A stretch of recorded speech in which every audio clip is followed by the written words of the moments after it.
Empire.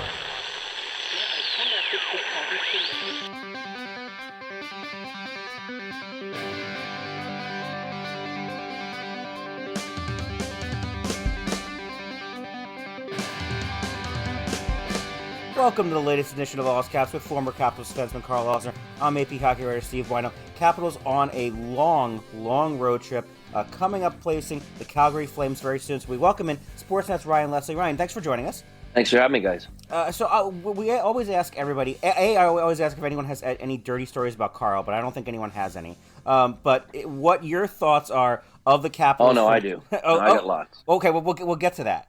We'll get to that. I wanted to ask your thoughts from 10,000 feet away of the Capitals right now. Gone through some struggles, have won some games, and dealt with injuries. But I'm wondering what the view from Western Canada is of the Washington Capitals. Well, I think it's a team that's, from our vantage point, had some struggles of late. It's a team that, obviously the Calgary Flames don't see a lot.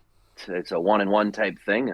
And it's a team that has superstar power that can bust it wide open at any point. So current records aside, it sort of seems like traditionally, as long as I've been around, these Capitals have such potent firepower and can do some real damage on any given night. Of course, there's the obvious tie of Garnet Hathaway as well. And, Troy Brouwer, who is still in Calgary, played there, had good relationships with a few former Caps, and so we see him, we hear the stories, but overall it's just a dangerous team. I don't think that's surprising to anybody, but certainly with our limited view, guys, this is a team that can inflict damage at any point certainly to Calgary, who in the last number of games, Calgary against Washington, Calgary just hasn't fared so well. So yeah, it's a team that can strike a little fear into you, especially when you've got the grade 8. It's interesting, though, to think about it, too. It's when you don't see a team very often, it's their history, right? Like you said, that's what you remember, right? So if you only see a team one-on-one, it doesn't matter what the Flames, for example, have been doing recently. It's only what the Caps remember from them last time, right? It's not like the team could be having a bad year and, you play them like a bad team. It's not necessarily the case. The Caps would come in and play them like they were the Calgary Flames of last season, that are stingy, although they may not be stingy. That's what's freshest in your brain. So I think both teams are kind of going through some similar things right now, where it's just not what they're used to having, I guess you could say. And so it in a way, it's almost a clean slate when you go from east to west, because you don't have to worry about it as much. Yeah, and you would know that better than anybody as far as the mindset against teams that you never really see. And I can speak to sort of the mindset of Calgary. That's exactly true, because a lot of teams still, Karl, to your point, will say, it's a Darryl Sutter team. And, it's going to be, from like the 2004 era. Like that's kind of the mentality people still think when they don't see him on a regular basis, even though these teams are completely different. Identities are different. Night in, night out, it's different. So great hat, by the way. And he's wearing, for those who are not watching but listening, Karl's wearing a Canadian flag hat. Yeah. It's gorgeous. It is gorgeous. So that really fits, I find, what you're saying with what Calgary kind of brings to the limited table for teams that see them once or twice a year. Well, and it's also different, a way different look too, right? Like for Caps fans, last time that they saw Calgary, it was, they had some different players. They had a Gaudreau, Tkachuk in the lineup, and that's shifted quite a bit. Now they have some players there that Caps fans are pretty familiar with, with the Huberdeau and Weaver and stuff. What's that been like for those guys and for the fans around them to see those two? I'm sure that we're pretty big fan favorites to be gone and the replacements. Yeah, it's a good point, because those were big losses, and I remember this all going down in the summer and having it happen almost in real time, and kind of chatting with the players as they were exiting and about to exit, and hearing that they were exiting. And so for the fan base, it was utter shock, Karl. Like, I'm sure your ties to Calgary would probably have asked you, like, hey, what is going on here? Did you hear about this? Can you believe these cornerstone pieces of Gaudreau and Tkachuk are gone? And do we hate them? What is happening? What's the return? John's gone for free. Matthew's now going to, what's the return? Oh, wait a minute. So you get the return from Huberdeau and Uyghur, a prospect in Cole Schwinn, and a first round pick. Everybody's like, Kachuk who? Yeah. Joking, but that's a great haul. And then all of a sudden you parlay that first rounder into getting Nazem Kadri. And all of a sudden now Brad's walking out to that. He's walking around feeling like, not he, but the people in the city are like, this is unbelievable. This is incredible. He was up against it, and this is his return. So I think everybody was okay. And then all of a sudden the season starts. Matthew picks right up where he left off. And I thought it was a great point that Sutter and others made. It's just that, Matthew wanted the trade, so he wasn't shocked by it. And mentally, he wasn't phased. These new guys, pardon me, were rattled by it because you're cruising around in Fort Lauderdale. Yeah. Even though you're Canadian boys, you're like, okay, wait a minute. This is where my career has been. Yeah, I've got a Lamborghini over here I got to deal with now. Suddenly you don't need that, and you need an F-150. You need the SUV, yeah.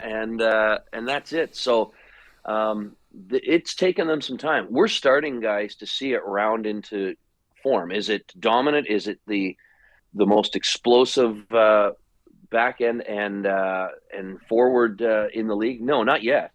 But Huberdeau's been dealing with some injuries. Uyghur's figuring out the system. One Flame told me near the beginning, he said, it's going to take those boys a good month to wrap their heads around Daryl.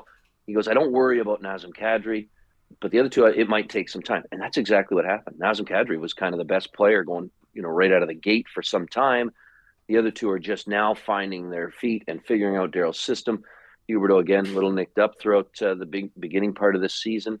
But both have been a pleasure to deal with, and both you're getting a sense of just how effective they can be. That's a great point, Ryan. I'm curious, Karl, when you switch teams, was it hard for you to mentally get your head around, not only obviously Claude Julien, because we've talked about that plenty, but just playing for a new team, a new surrounding, all of that? Yeah, I was going to say that. So it's when you go somewhere where you're very comfortable and you love life like you would in Fort Lauderdale, teams winning, all that stuff. Your team scores a lot of goals. Like it's so hard to tell yourself, okay, now this is the new normal, because you're just like, I just want that. I want my old normal back, right? And it's so hard to be able to switch and just think, what, this is just a job. Go out there and do it and play. And I think more often than not, it doesn't work out. It doesn't. At least it takes some time for it to work out, I should say. It doesn't happen right away. So yeah, you go from one place where you got all your buddies and everything. Like you saw the video of Huberdeau and Barkov at the line talking to each other and stuff like that. It's just you want those friendships back, because although you're going to make new ones, it just never feels the same. So it is extremely difficult. And then throw in a new system, from a coach that is so good defensively and is very, strict in what he wants versus, run and gun that they had in Florida. It's just an extremely hard transition to make. And it may not even happen this season. It may take more than a month, as I think it does for a lot of players. So, we'll see what ends up happening. But yeah, that would be probably a pretty big unwelcoming shock, getting that call that you're going from Florida to Calgary. Although I love Calgary, it's not always for everybody. Very true. When we come back on All Caps, we've got some questions about Daryl Sutter. I want to talk about Jacob Markstrom as well with Ryan, and then later on, Karl's stupid question. Welcome back to All Caps with former Capitals Svensson Karl Osner and SportsNet's Ryan Leslie. I'm AP hockey writer Steve Wino. We will get to hockey stuff, but Ryan just told us his Thanksgiving meal in D.C. before the Capitals Flames on Black Friday was a hotel dinner that included the best fries on earth. Karl, what are we doing? I mean, I'll let Ryan give his opinion. I don't know if I can go on earth, but best among the best in DC. Among the best in DC, yeah. I was saying that I often make a pit stop at the Four Seasons just to get the fry sample platter as an appetizer. If I'm in the area and I have extra time, I'm going there. Except for the one time I tried to go there and ended up witnessing the car accident right outside the hotel and had to be a witness, and then missed out on my fries. The babysitter needed to go home. So that was the only time it didn't work out. But yes, I do, Ryan. I'm curious your thoughts on them. Well, yeah, it was It was a lovely thing. Yeah, I don't know about best on the planet, but in the National Hockey League, the Never Hungry League, Yeah. it was delicious. My traditional Thanksgiving fare this year included room service with a massive burger and those fries you speak of, and yeah, it was. I honestly $50 American for a burger and fries. I think that's reasonable. When you're out of Four Seasons. Look, Good Lord, look. what are you guys doing? No wonder this town's full of crooks. Look, inflation's killed us. But yeah, Yes. but we are a podcast of food. The Bell Center hot dogs are our favorite and all of that. We love Yeah, Bruce the Boudreau. Sheehan show. The Sheehan show, and we might find out. I don't know how many, Carl, of your questions are going to involve food later, but we're a big breakfast sandwich podcast here. In addition to talking Capitals hockey, Are you getting any free food, gentlemen, as a result of these plugs? not yet. But We don't get anything. We just have fun. We enjoy ourselves. The next step is getting free things. We need to take the podcast on the road, do like a Clyde's Yes. bit, and then also get the free food. That's We'll see. next. I wanted to ask real quick, and I know, Carl, you had a thing about Daryl Sutter, but Jacob Markstrom, and I know the Capitals lit him up a lot when he was with Florida very early in his career, and a lot of teams lit him up back then. What have you seen from Jacob Markstrom as a goaltender that kind of has seen him kind of grow into a dominant force, and in a lot of talk, kind of Vezina talk in previous years? Well, you just said the word, and that's grow. And there's been growth, there's been maturity, there's been a professionalism, and I think that the desire to win, and his competitive streak has always been there. But he's all business as he's grown, and I think early on, and Carl may be able to speak to this, he was a little wilder on the on that side of things. And pardon me, I don't mean that necessarily in a negative. I just think he just probably wasn't the same person he is today, and he's a really good goaltender who can be quite candid and quite honest, and it's really refreshing because he said the other day to us, both on camera and away from the cameras, that he just they're not wrong. I got to make one more stop. I can't be letting one in a game that sort of says, oh man, it's deflating to your group, and he's aware of that. So I like that. I like a goalie who will come on out and say, point the finger at his chest and go, that was me. Or I've got to do this, because it's no different than when Karl was playing and he did it, or his teammates did it, or whatever. Goalies are no different. And I find if they do that, because it's such an integral position, like if they do that and just own it, you move on from it. When you kind of point the finger outward and go, well, I don't know what was going on in front of me, or if we didn't take so many penalties, that, again, I defer to Karl, but that has a ripple effect, and that has a way of coming across the wrong way, even though the context or the intention is different than our perception. So this guy's really dialed in professionally. He's really dialed in on the ice, and he's dialed in with his strengths and his weaknesses. And for the most part, and you remember, guys, he had 9 shutouts last year. Yep. And it's a different year right now. He almost broke Mika Kiprusoff's record, or franchise record there, Karl. And that's saying something, as you know. That guy is still to this day a legend in Calgary. So, this guy is not Mika Kiprusoff, but he is the best goalie to come along since Mika Kiprusoff. And Darcy Kemper, by the way, did that the other after allowing 2 bad goals against the Flyers. He's like, look, call a spade. They're bad goals. And I'm sure as a teammate, you love to hear that. Yeah. Two things. Kipper, the funny story about him is that he had to, because he was like, him and Iginla were gods in that, are still gods in that city if they ever spend any time there. But he had to live in Okotoks. And Ryan, you know where Okotoks is. Like that's a haul from downtown. Now that they have a new ring road in there, it's maybe a little closer, but that's like a solid 45, 50-minute drive from the arena.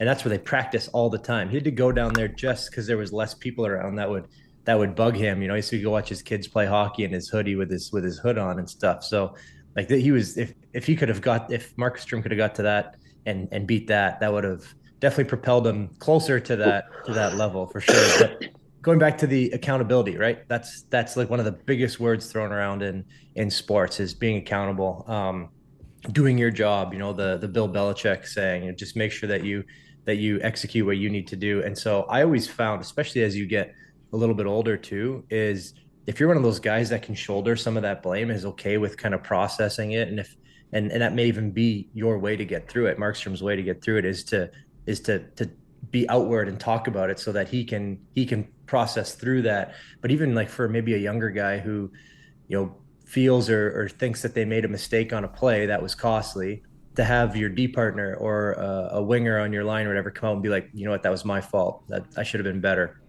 And maybe they'll chime in and be like, no, I should have had my check, and then just back again, like, you know what, we never would have been in that situation if it wasn't for me not getting that puck in, right? That's just the accountability factor. Just Sure. you own up to your mistakes that you made, and maybe that settles someone else down, because maybe in their head, even though they don't say it, they're like, oh yeah, he's right, he should have had that puck in. I'm just going to stop now and I feel better, right? And so some guys just need that. They need to be able to talk about it and let everybody else know that they know that they messed up. It's not a secret. I know I screwed up. I know I shouldn't have got beat out of the corner, whatever it is. So, it's a good thing for him to be able to work through it, and then just getting into the next level where you can get that confidence back.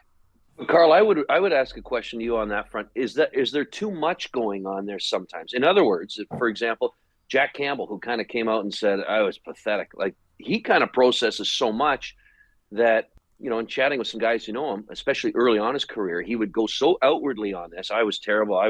You're almost like, I got to patch this guy up. And then he's, inconsolable for a while. And, he's mentally talked himself right out of things. So there is a balance, isn't there? 100%. That's the other factor there, is that if you come out and say too much, and in an interview, for example, and say, yeah, exactly that, I'm awful, or we were awful. You the next day, what do you see in the headline? It's like the so and so says that his team was awful, and then it just starts snowballing and gets ugly. So I think that there's definitely a fine line to walk there when you're saying your feelings.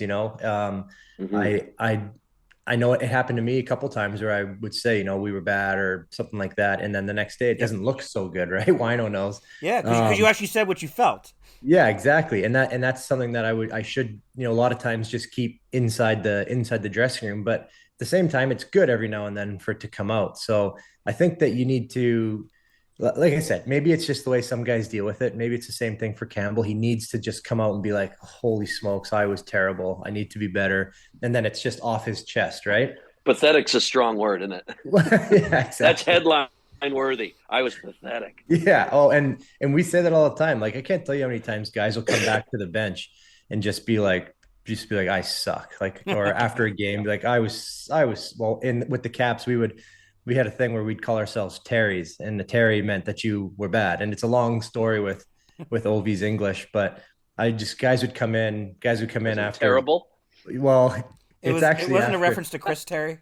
Yes, it was. Okay, yeah. So, yeah, you New just guy. have guys after games being like, I was such a Terry today, or something like that. And it's a way to like process, but also make guys laugh. So yeah, you need to. It happens a lot, and it just helps some guys better than others. Karl, did you want to ask about Daryl Sutter? Because I want to ask a question about you next, and then we got to get to stupid questions. Well, I mean, it's not a big deal. I just think that Sutter is kind of one of those guys that if you're not around him very much, you just love to laugh at the facial expressions, the quiet, not many worded answers and stuff like that. And I'm sure it can be frustrating at times to deal with, but at the same time, he's kind of like a national treasure. He's just like one of those guys that's so funny to see. And he could make top 10 clips all the time for some of the stuff he gets. I'm curious your interactions with him, how they've been so far. I'm guessing you've never played for him, Karl. Only his brother. Then his brother scared the hell out of me. So I'm not sure and Brent's a lot milder, as you know. Yeah. Perfect answer. Yeah, it's day to day. It's Daryl's way, and these players.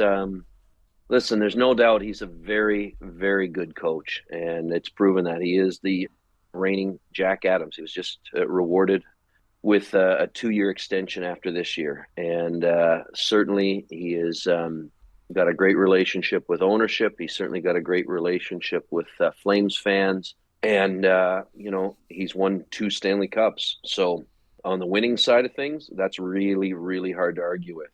On the snippets that you'll hear on Instagram or any kind of social media, it's really enjoyable and funny. And thank you, he's putting that guy in his place and all that stuff. So you just roll with it. Well, I made John Tortorella swear the other day, so I kind of know what that is like of dealing with a coach who can sometimes be analytical, can sometimes be a pain in the ass. Tortorella and Daryl Sutter remind me a little bit of each other in that way. Although I think Tortorella is a little more brash than Daryl. No chance. You think Daryl's more brash than Torts? John Tortorella is mild compared to Daryl Sutter. I'm going to take your word. Can you imagine that? Now there's your headline in your newspapers. Yeah, there's always some things that can be aired on TV and stuff, right? So there's a lot of stuff that's as you know, said. Carl. There's public version of coaches and there's behind the camera version of coaches. So very true. Before we get to stupid questions, what is your favorite Karl Alzner story? You know what? I would say I don't know if it's a story, but I'll give you. It's a perception. I had the good fortune of covering Carlin Jr. And then to watch his career blossom the way it did. And I can safely say, Steve, earmuffs, Carl, he was one of the nicest guys I ever had the pleasure of dealing with. And I don't think anybody, that would be what comes to mind for everyone, I'm sure, here in the DC area. But certainly covering him in Western Canada early on, seeing him represent internationally, seeing his NHL career explode, seeing him turn into, well, not turn into, because he was always a fine young man when we dealt with him. So I think just watching it progress, watching it happen, and never saying no except for when I absolutely needed him on a television broadcast. Well, in my defense, I'm still going to try and make it out there today. We'll see what we can do. No, and honestly, that is what everyone says. That's why this has worked, because Karl and I did this in a locker room for a decade. What we hadn't done is Karl asking questions. So when we come back, Ryan Leslie, you are going to be the latest victim of Karl's stupid questions. Welcome back to All's Caps with Karl Alzner and Ryan Leslie. I'm Steve Wino, and now our favorite portion of the show, Karl's stupid questions. All right, let's get going here. So we just had American Thanksgiving. So maybe not so fresh in Canadians' minds, but in the U.S. for sure. What's your favorite Thanksgiving side? What's your go-to you have to have? Guaranteed it's a stuffing. No question about it. You know, I wish I had extra. My mom's stuffing, she makes double for me when I come up, is the best stuffing I've ever had. So, really? Yeah. Why is it so good? It's got sausage in it, and it's just the perfect mix of like the breadcrumb, whatever, with the meat in there. I know, Karl, you're not a meat eater, so there certainly we do a vegetarian version of that, but it's great. I appreciate that. Ryan, are you stuffing inside the bird or do it on the side? Well, I think it's got to start in there, and then it's got to be on the side. I'm a hybrid guy, Karl. Yeah, I like that. Hybrid's not bad. Good. Sorry, I got to ask you this too. Do you ever put marshmallows on sweet potato?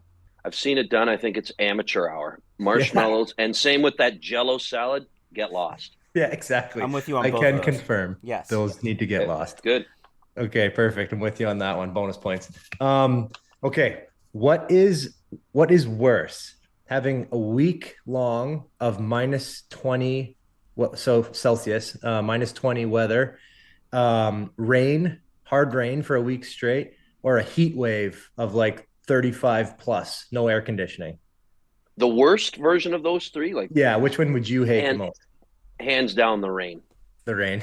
Yeah. I guess when you're not around rain, we have rain right now too. Awful. So wait. So that with no air conditioning. So does that mean the cold with no heat? No. Everyone's kind of got heat, okay, right? But not everyone has air conditioning. Yeah, you give me some. I'm an Ontario guy. I'm an East Coast guy. It gets hot in the summer. I know where to find the lakes. I can handle that.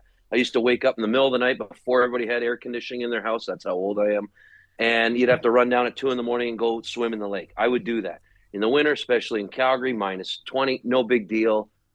It's usually sunny there, so your mood's good. You get out, you snowboard, you do whatever. The rain, you got no options. Fair enough. All right, it's probably the right answer.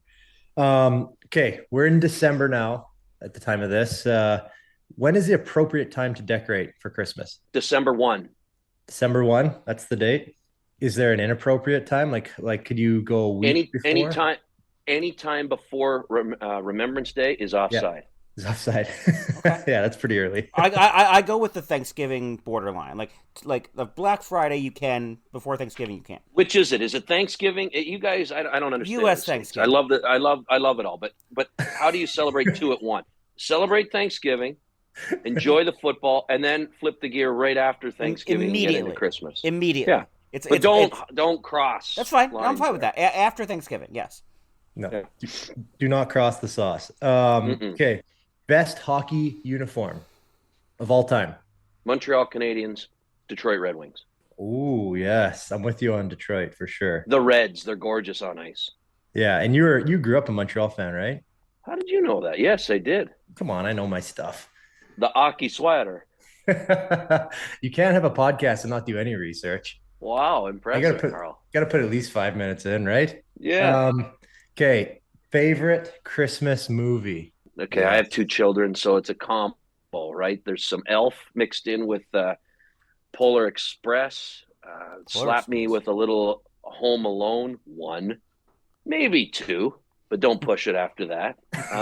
There's one I feel like I'm forgetting, but I'm a big Christmas guy, Carl. I can answer your Christmas question all day. Yes. I mean, I thought about just asking all Christmas questions, but not Mhm. everybody is as into it as me. So I kind of left a few off. Okay. All right. See, I debated on because so now Kawino, you said we were going to talk more food, so I actually erased a food question because I thought people would get sick of it, but I'm going to go back to it right now. I need to know give me your ideal breakfast order. If you're at a hotel, which you are Mhm. currently as we're speaking, but you're in a hotel, nice breakfast menu. What are you ordering? Well, I love a good eggs Benny. Ooh, It's hard to, I mean, right to my hips with that hollandaise sauce, but that's a go to for me. I'm not a big breakfast guy, but when I do allow myself to go that route, I do enjoy that. When I'm having a cheat day, Carl. when you're having a cheat day and you allow yourself to eat in the morning. Are you erasing questions? You're very diligent over here. I love this. Oh man, I got all the questions that I've asked plus all the answers written down so I can go back reference them at some point here. So all right, that believe it or not, that's the six already. So I got to quickly add these up here. You scored Can I quite ask a well. question in the meantime? Sure. Stephen, is that your real last name? It is absolutely my real last name. This is not a stage name. That might be the greatest last name in the NHL media world. Wino. And two things. One, and people always ask like where did it come from. My family name was Walianoni, like from Italian whatever, and changed it sort of like the Ellis Island thing to like Walianoni, and they scribbled down something and it's Wino. And yeah, I mean it was not great in childhood, but it's a conversation starter now. And everybody in hockey media calls me Stefan Wino because there was that 2018 Cup final. They did a conference call with Gerard Gallant and Barry Trotz, and then and I asked a question, and Natter's like, and we go to Stefan Wino. And I was like, well, it's Wino, but thank you. Okay, Barry, what do you think? And then they go back to me later, and they're like, and we go back to Stefan Wino. So now I am known as Stefan Wino as much as anything else. It's pretty good. I don't know how you get wheat. I mean, that's a National League last name. Thank you very much. It is way better as an adult than it was as a kid growing up. And one of the other best names, Roger Millions, who you know really well. That's a pretty solid one too. Yeah, Dodger Billions. We love that one. That's pretty good. All right. So yeah, after that quick total, you ended up with 322 points, which going That's back up to there. my records, yeah, that's top three. I'm pretty sure. So On the podium? oh yeah, right now you're sitting bronze. Congratulations on that. Hey, all right. That's huge. Yeah, good answers. Really good job. I'll take that. I'm just wondering where I could have scored better, Carl. Where in your mind did I go off the rails? Well, you said best hockey uniform Montreal, and I just Was that can't get down with anything Montreal. is that well, hold on. It's just it didn't end well, as you know. But I believe, if I'm not mistaken, you got some bank out of Montreal. There should be a little bit more by way of good feelings. No good feelings there. I can't. Hold on. What's your answer for the best jersey? I also like Chicago. I forgot that one. Yeah. I'm actually a huge fan of Detroit. So it could have been really bad. That's why you're still on the podium because you said Detroit in there. So if you had just said Montreal, I would have tanked your score. Yeah, he would have been in the. What did you say? What did you say? And I wondered if you loved it because you had an appreciation for all of it. You're a bit of a student of the game, and but obviously, it didn't end well there. But what is your favorite jersey then? Is it Detroit? I'd say Detroit is up there without a doubt. Yeah, probably one or two. It's tough because I actually really do like the Leafs jersey as well. Ooh, I like I know it's hard to say, but I grew now up a you're Leafs. off Well, the you grew up. podium. You grew up a Leafs fan, right? I grew up a Leafs fan. Yeah. Yeah. So Yeah, I so grew up that, down the road from Toronto. yeah, and for some reason you wanted to go to the dark side. I'm sure that went over well with all your buddies. It didn't. I watched a couple of Stanley Cups by myself, Carl. Yeah, I bet. You know what they didn't watch? Stanley Cup. Stanley Cups. This is also Get this. I actually made a bet with a guy in the 9th grade, Dave Chappell, and we still laugh about it whenever I go home. I don't know how you collect on this bet, but I made him a bet that the Leafs will never win the Stanley Cup in my lifetime. Come on. And they never have. And I don't know how I collect the money. There's got to be a cap or There's something. a statute of limitations at some point, right? There has to be. That's I think you go until age 65. That's when the bet ends. 65, yes. That's fair. That's very fair. This is also a podcast of making fun of the Leafs. Ryan, thanks for joining us on All's Caps. Guys, thanks for having me. It's great to see you, Steve, Mr. Wino. I love it. Thanks so much for having me, and anytime you want to chat food and all things Karl Alter, let me know. We have fun around here. Thanks everybody for listening to All's Caps. We'll talk to you next week.